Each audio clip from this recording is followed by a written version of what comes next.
We'll start the meeting. The security committee come to order. And if you haven't already, take a look at the minutes. If there's any corrections or additions. And in the meantime, we'll let PBSO give his report. Good afternoon, everybody. I'm Sergeant Josh Cashel. I've been here plenty of times. I'm here on behalf of Lieutenant Monaf and Captain Palenzuela, who could not make this meeting today due to other obligations with PBSO. Just to let you know, the last month, 121 citations, tickets were written here in Century Village. We stepped it up. I remember last time we came, a little down, and there were some complaints as to a lot of traffic enforcement that needed to be done here. I think we've really stepped it up. 66 written warnings were also written to drivers. This was all in the month of November. In the month of November, in reference to cases, when it comes to fraud and theft, fraud wasn't that crazy. Somebody called up somebody once again, and they financially got them to donate $20,000 to something. And there was something else where an elderly man financially exploited a female suspect. Somebody received emails from Apple and donated. It was a spam email. We were just talking about something like that. Don't respond to emails. If it goes into your spam or they're asking for money, just don't respond to them. It's not very smart. And if you feel like there's something wrong with the email, you need to call the Palm Beach County Sheriff's Office at 688-3000 and we'll or 688-3400, and we'll come out and we'll investigate and we'll tell you what we feel is appropriate, or if it is suspicious or is not suspicious. A woman received a knock at her door. We found the screws loose on the side of the door. Turns out when we came out and investigated it, it was a recently installed door, and it appears the handles were just loose. Reference to calls for service. If you give me a second, I will let you know about that. In the month of November, we had 214 calls for service with only 43 case numbers pulled. So that means that majority of the calls were not anything serious in nature. Some of those calls could be a burglar alarm, reference to, or a 911 hang up, the home phone accidentally dialed 911, or they hit the wrong button. It happens all the time. And also with this 214 calls, a lot of these is also business and residential checks, means, we're just on routine patrol. We're driving by Andover E, we're driving by Camden. I'm just coming up with examples. And when the deputies are in here patrolling, they'll hit the MDT button, or they'll notify dispatch that they're checking the area for anything suspicious or anything like that. So those are up, and we're doing a lot more of those. And then also a lot of these calls, they also include the traffic stops in here, which, like I said, 166 tickets were written. So when it says 214 calls for service, don't get alarmed, because there's nothing to worry about.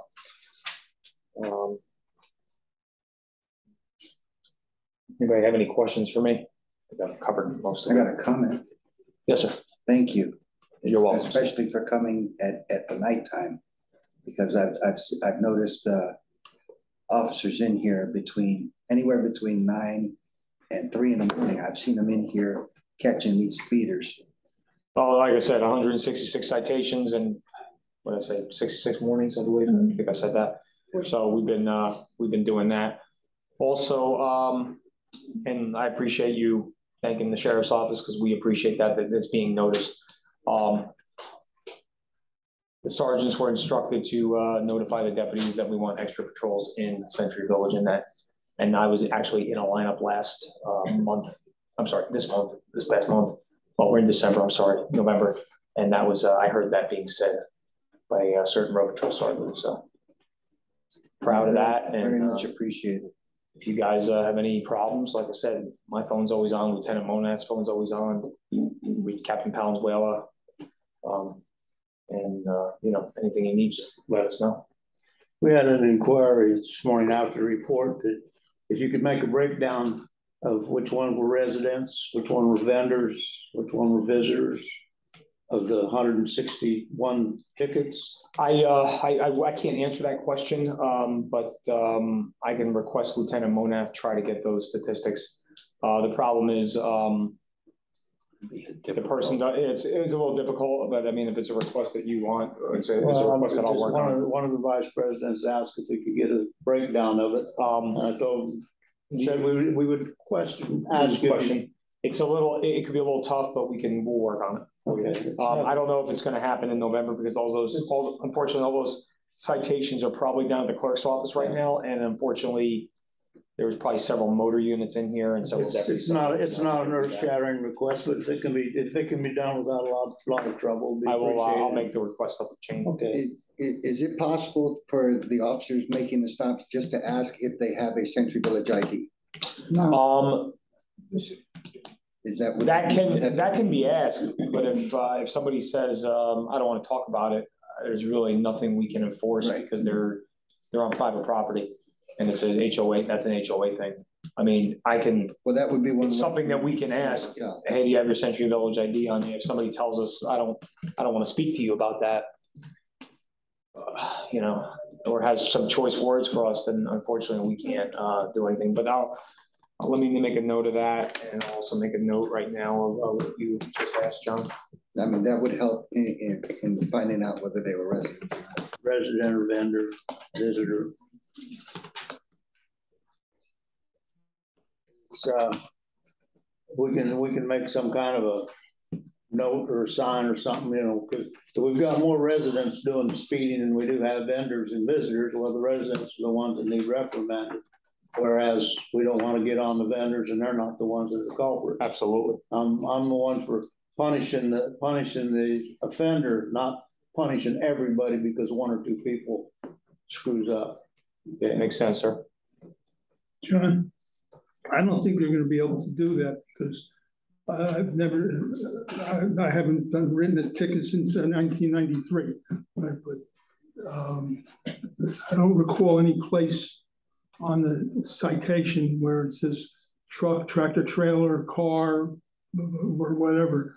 And I think the officer would have to write on there, either on the back of it or on the front of it, and then somebody's got to separate them. And no, I realize, but I'm just making an inquiry, and if it's possible, fine. If it isn't, well, then we'll just live with it. That's all. I don't think we will get anywhere with that. Right. Okay. That's just private thing. If the offender's zip code is 33417, they're a resident. Not necessarily. Not necessarily. No. I mean, most are, yes, but I mean, they could have came from Plantation Mobile Home Park across the street. That's 33417. Down on Haverhill, way down Haverhill.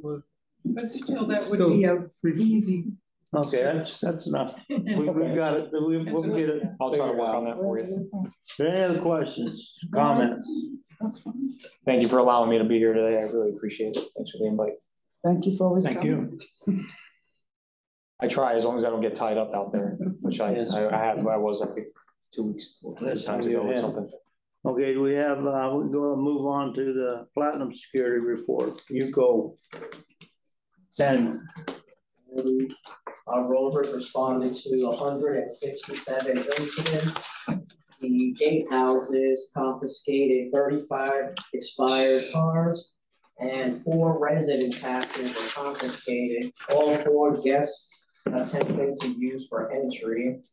Everything else is detailed in the report, and we have our security article in the paper for this month. A few holiday tips. Don't give your ID. So many cards are being confiscated. That's scary. Because they no longer understand what expiration date means, that it doesn't work past that date. They think, no, we're not on it. They're going to get away with it. And Right. The gates are doing an excellent job getting. Absolutely. Excellent job. I agree.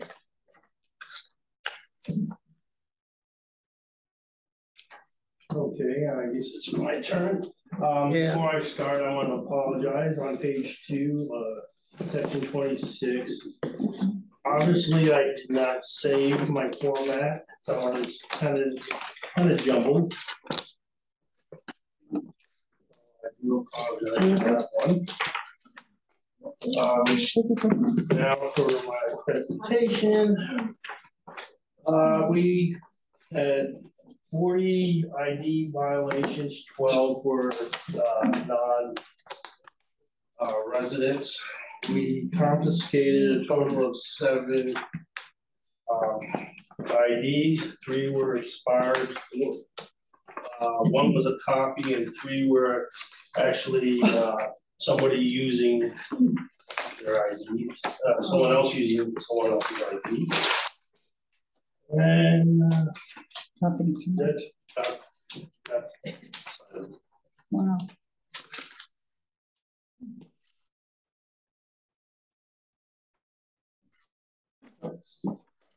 I noticed you got something here about 2 handicaps, somebody parking in 2 handicap spaces. What do you do in that situation? we can't do anything other than we flag their vehicle, give them a warning, and that's about it.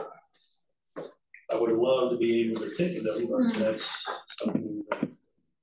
Couldn't you, I don't know, could you call the police and have them? Most times, they would be gone on the cloud. Again, I had one incident that goes way back where a guy actually took 2 separate handicap spots. We were gonna call tow. The tow wouldn't have got here in time, and we would have been stuck with the tow bill. So you have to be careful when you call for a tow truck. Yeah. You know, and I have concern because some people, they don't have it permanently affixed somewhere on the car, on the license plate. So what if they just forgot to put it out? But they are handicapped and they have a right to be there, and then we would tow their car and they don't want to go there. Like tow a car on a legitimately handicapped person. It's not the handicap thing I'm worried about. It's taking up 2 spaces. Yeah. Well, you know, somebody that does that's just. Right now, that's not an issue. After January 1st, that will definitely be an issue. Yeah. Because we won't have enough parking. Right. Right. Even your signs also, I think I brought this up at last month's meeting, your signs don't meet code. And I'm told that they're okay because we're Private inside, property. yes, so. Yeah, I mean, they're tall, we have them up the right height, I think, but they just don't. So we might replace it later on, but I'm told that because we're private property, they are enough. Sufficient, good word, sufficient. Any other comments on the reports? They'll have a COP report. Well, we're on our way. We have 3 students in the process of becoming COP drivers. 2 of them I did get after a meeting a while back, and one of them stopped me in the parking lot one day. So we're on our way there. There was the informational letter put into the paper on page 20 with information, what it requires and what the information of what it requires that you need and what the job entails. So, and it's got my number and it's got PBSO's number on there. So the one should be coming online very, very shortly. They were out with the instructor yesterday in the car. So she should be coming into the village. She lives in the village. And she should be coming online very shortly. That's good. And we're gonna grow. So how many drivers do you have right now? Right now we have 5. 5 and 3 coming on. No, 4 and 1 just about coming on. Okay. And I'm trying to get another car.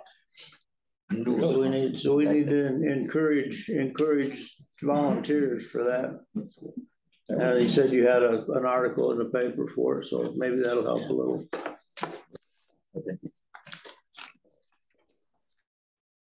Old business. Actually, I do have it. Okay, all right, good. If anybody wants to see it.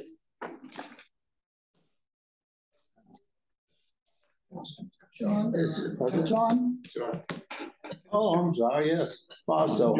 I just wanted to thank Josh for bringing us up on Flock. Just want you to know it's 100% operational. And I know we made contact with PDSO and our security level. Thank you. I spoke to Sergeant Newcomb this morning about it. So they're all working on it. And I didn't want to get too much into it because this is a recorded meeting. No, I just want to know. But thank you very much. Just wanted to say thank you that we acted on it. Thank you very much. Good suggestion. Appreciate it. Yeah, under old business, I want to thank George for standing in for me last month. I was out of town. My pleasure. And look forward to, if I'm gone again, to take over. It's great. And I'm new at this position. I've got a lot to learn.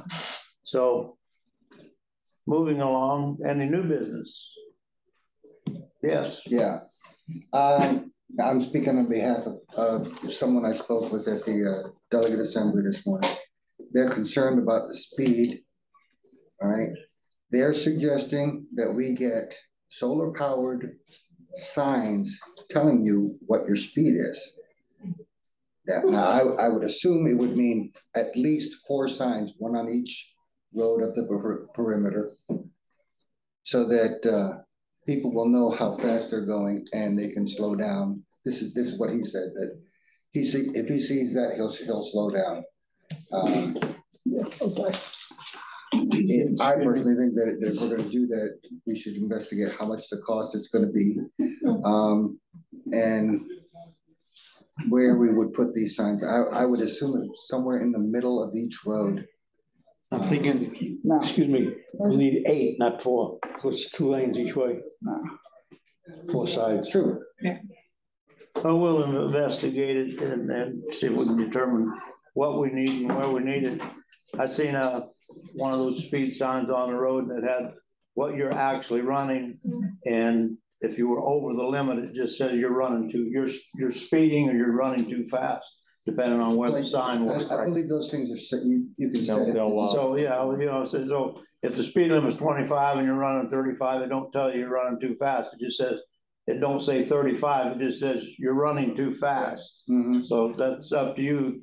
Your eyeballs down, your speedometer. Would the police department have any idea where to get something like that, or would we have to go through the city? And we could probably go through the city, or we have trailers that put speed signs on the side of the road. Right, but that's you guys need those to yeah.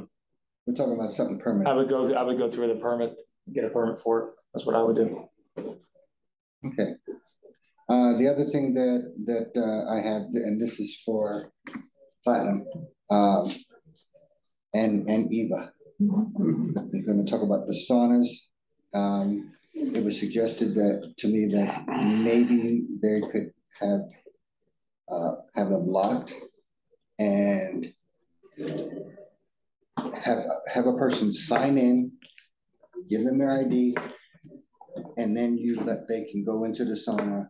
And then afterwards, they come back and get their ID and it gets locked again. Meanwhile, security will come around and do some checks, make sure people are okay and things are copacetic inside. No beer cans and no leaves and all that stuff. Yeah. Who's got the sign-in sheet? I don't know. I haven't seen one. I think John has it. Yeah. What do you want? Sign-in sheet. Sign-in sheet.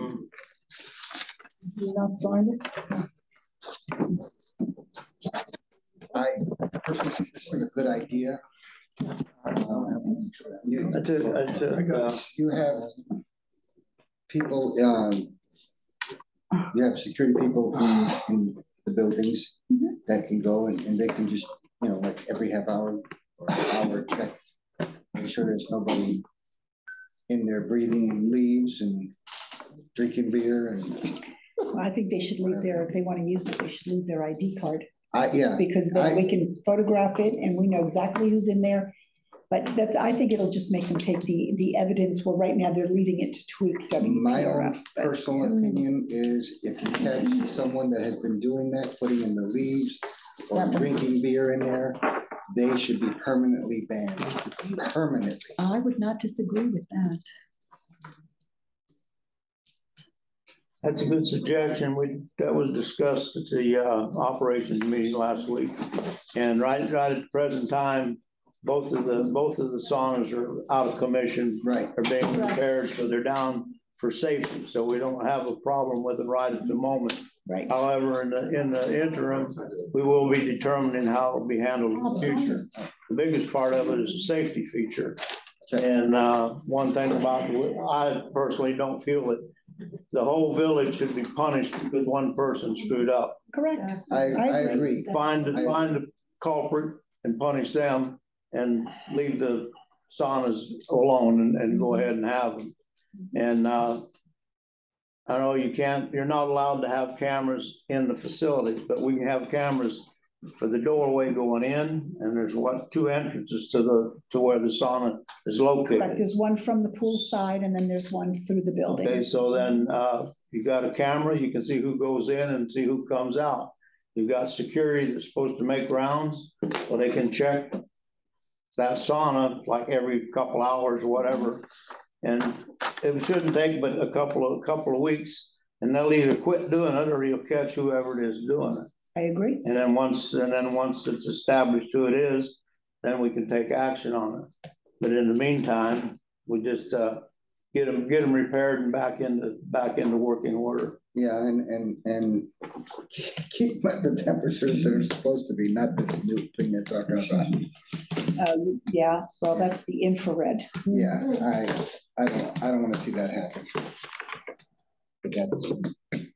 Anything else? That's all I got. Jerry, you got anything for us today? I can think of it the moment. Good. Anything else we got from let me think of a minute. Jim Keitel, you got anything for us today? I'm good. Good. The less we got, the better off we are, I think. Okay. Okay, that's the sign-in sheet went around, and I was looking. I've got Gene Pacerno and Dennis Burrows on the sheet as being a committee member. Pardon me? Forsto took them off. Well, that's why I was looking, but the sheet that was given, I was looking to clarify. Burrows is still on the committee as far as I know. Pardon me? I believe Burrows is still on the committee. No, I didn't take him off. No, you I didn't? never took him off. No. I took the other guy off because he's never here. I remember. Okay. I got a quick question. Do I need to make a motion on the investigation of getting these new signs or not? No, we can just do it. Okay. Let me see if I had any other questions there. Okay, everybody else is pretty much good. He signed me thing over there. Yeah, I wrote Josh down by there. You can sign your name there.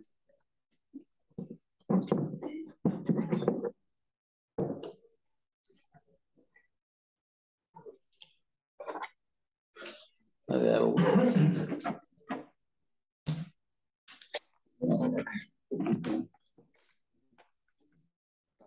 What's that?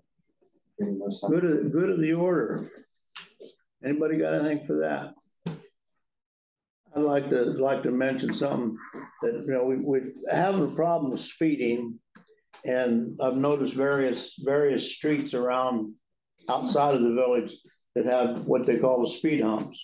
Bob had mentioned them last year, the year before. That's right. And if you run a speed, if you run 25, you can drive over, it's not a problem. You drive 35, it'll throw you out of your seat. And so if you want to look into what it would cost, I think you only need to put about 4 of those in around the perimeter. And if the ambulance, they say, well, if the speed bumps are too hard on them, well, with the speed hump is different than a bump. Exactly. And it'll ride over it. And if they're in the ambulance, they don't need to be speeding with that. They've got usually communications with the hospital. They've got everything under control. They can get out of here without a problem, but it will deter the people from speeding. Now, I know recently we haven't had it, but for a while there, whenever they come around the curve, some of these folks were missing the curve and hitting the concrete light posts and breaking them off, not to count the damage they're doing to their car or themselves. And so if we're gonna try to slow them down, to me, that's one way to slow them. Writing them a ticket ain't gonna do a whole lot of good, I think. It'll help some of them, but others, they just, hell, if they'll send $20,000 to somebody on a scam, $100 ticket ain't gonna bother them. So if we get something, they just have to before the curve. Okay, George. Yeah, and we tried about 2 years ago. We tried putting some strips down, some small hump strips, and somebody was coming out like at 3 or 4 o'clock in the morning and ripping them up off. Yeah, I can understand that because it makes a little bit of a noise. We had where I come from, they put strips like that on the turnpike, and coming up to the toll gate, the people that lived close to the toll gate hear them cars hitting that. And they didn't like that either. So I can sympathize with them there. But if you put a speed hump, they don't make any noise. You go over it, they don't hurt anything. If you speed over it, then you got a problem. And you only want to do it about once. I had my wife, we was out by the Palm Beach Garden. There was one, and I told her there's a speed hump down there. She said, yeah. We went over and like threw her out of the seat. After that, I told her to speed hump, she'll slow down. But you got to learn. Now, I have spoken in the past to some of the rescue people, and they are against them because all they have to do, you're going along and they're trying to put a needle into somebody's arm and they hit a bump. They can cause more damage to that person than them getting them to the hospital. If they've got it, all you need is one incident. I have somebody. Wait a minute, you're talking out of turn. You weren't. Patricia, you're next time. Excuse me.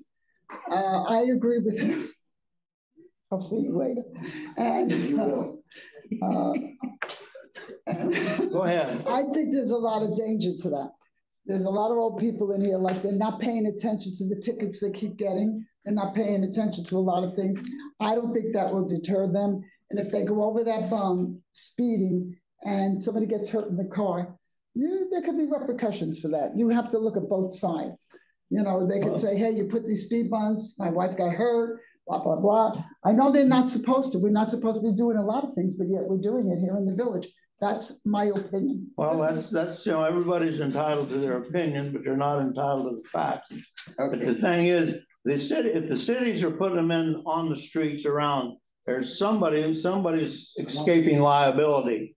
Otherwise, they wouldn't be allowing them to do that. Somebody's got to put your foot down somewhere. That's all there is to it. If you put those things over there, Bob was next.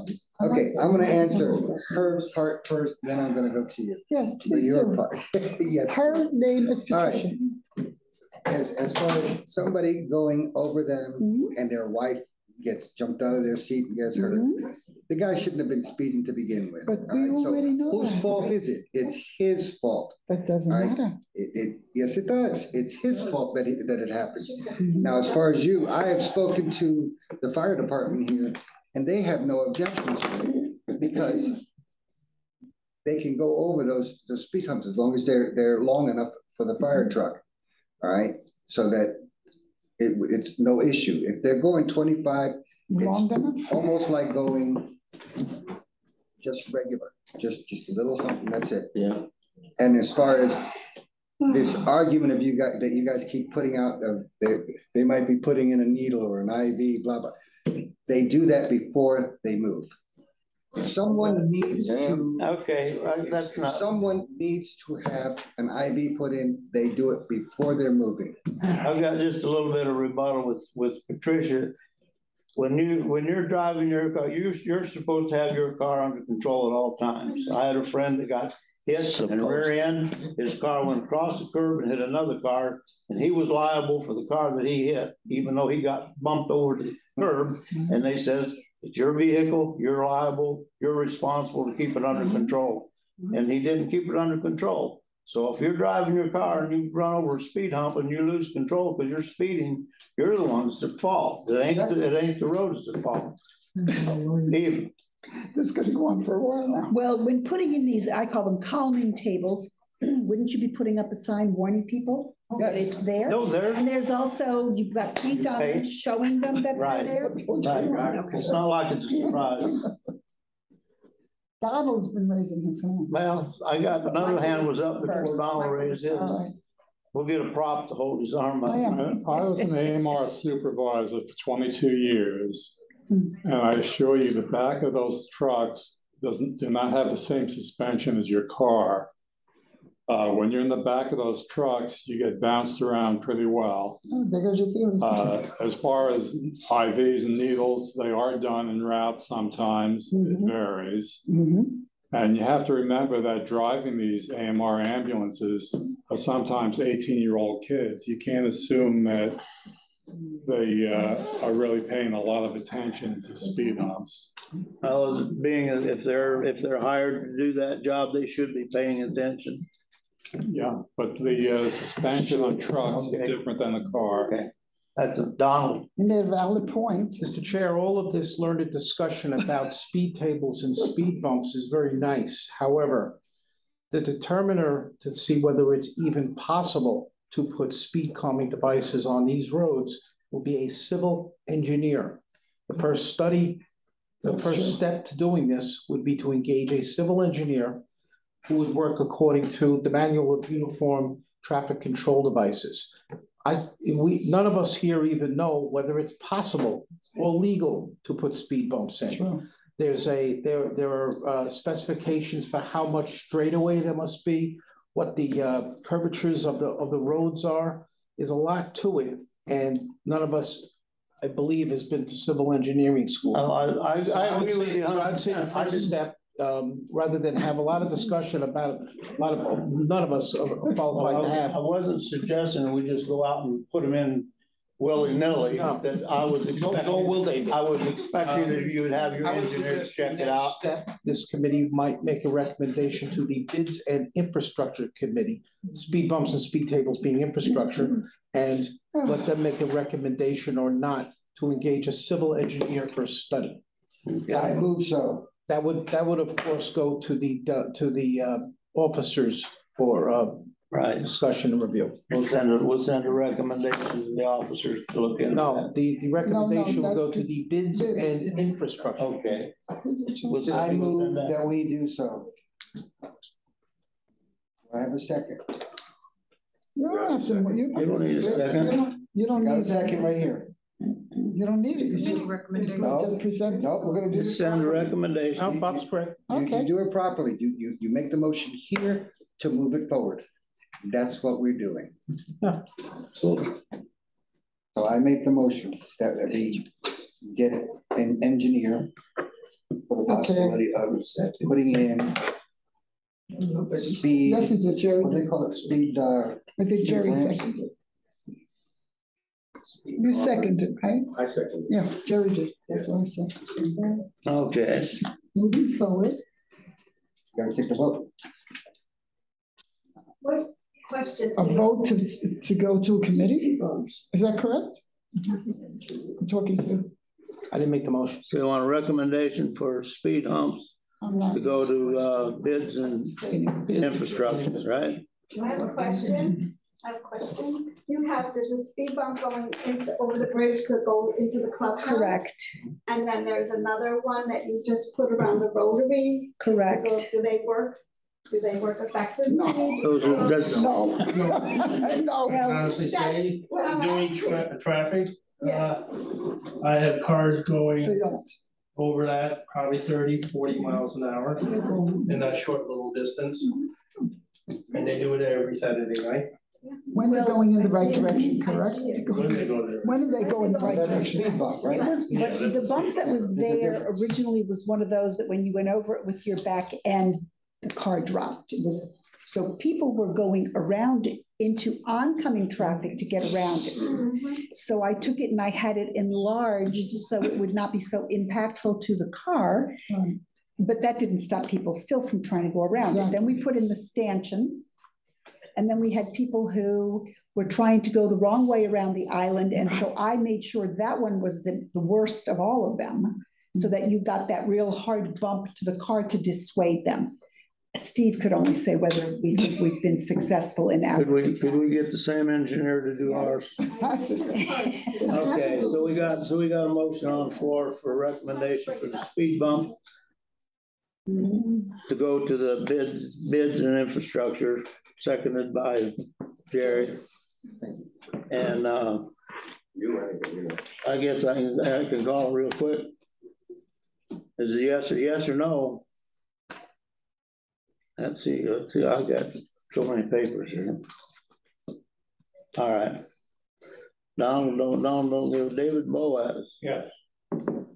Dennis is not here. Maureen. Yes. Mike Graber. No. No, not mine. Alan Plotnick. Yeah, Yes, no, yes? I'm absent. You're absent, okay. Abstain. Al Goodman. Yes. George Franklin. Yes. And just to get a little input from the security, how about Daniel and Stephen? What do you think? They don't know. I know they don't vote, but I'm just asking. They don't vote. They don't vote. We're contractors, we abstain. Okay, that's best answer, yes. That's smart. Okay, then I'll move up to office. Joanne, Yes. Bob Rivera, Of course. Oh, Tricia, no, Pasto. He left. Stuart, nominate Ed Grossman, David Israel, okay. excuse me. So we've got 1, 2, 3, 4, 5 yeses, 2 noes, and 2 abstains. So we'll send that, Nobody abstained. What? Nobody abstained. Yeah. Who abstained? Al and Al. Just say no, Al, not me. Just say no. Yeah. Just say no. Okay, I'll change it to a no. Oh, you're gonna change it to a no. You said it's a yes or no. So we got 3 and 1, 2, 3, 4, 5. 3 to 5. 5 is in favor, so we'll send the recommendation to the bid committee. Thank you. Not a problem. Finally, moving on this. Now you can say, But carries yes. waste money. Made by Bob Rivera, okay.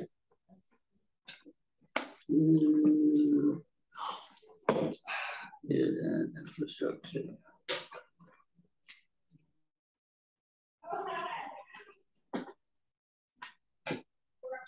And does anybody else have any good of the order? Yeah, just quick comment. I'm sure everybody has seen the construction across the street by Inspired. I don't know if anybody knows the 2 new traffic lights that were put in. I know it's There are 2 new traffic lights. I don't know how it's gonna affect the entrance and egress to the village right now, but that's part of the project. When you go out on Haverhill, look up and you're gonna see 2 new traffic know. lights that were put there. No, they say they have them up already or? They're not functional yet because they gotta wait until Okay, this construction is finished, but once the construction is finished, okay, what they're doing is they're closing off one exit on the fence, and it's gonna be the access and egress through one entrance. okay, that'll work. I just don't know how it'll affect, coming out or going into the village right now. Well, I would assume if the people pay attention to the lights, that's a big assumption there. That if you turn on an arrow, if it's a red arrow, you don't turn if it's, and the same coming the other way. And if you're green, if it's clear, you can go ahead and make your turn. David. Are they gonna allow people to drive directly across from the parking lot? Yeah, Yes, That's part of. That's gonna be the entrances opposite. I want to ask Jerry. Yeah. Yes. But that is very dangerous. But I see people now because it's really is not an exit. Correct. That's, I'm just bringing it to your attention, that this is what this is what they requested. Signal force on that one. It cost them $100,000 to put those lights in, so. Okay. Take it from there. Is that, will that eliminate right turns on red? I doubt it. I don't know. I don't know. Buyer beware. I wasn't privy to the discussions of the traffic department. I was only. I say of the traffic lights. Department of Transportation usually makes all those decisions. It's not up to us. Okay, good. The only thing that I did with the traffic department, and I think people should know, is that Friday night, Saturday morning, and Saturday afternoon, we can't push buttons. So they have automated it at certain times, Yeah, right, so we're able to cross back Right. and forth. That's it. Okay. All right. Anything else? Okay, I guess that'll, got any, says, next line is adjournment. I guess everybody wants to say. Thank you, everyone. Or adjourn. Sure. Or adjourn.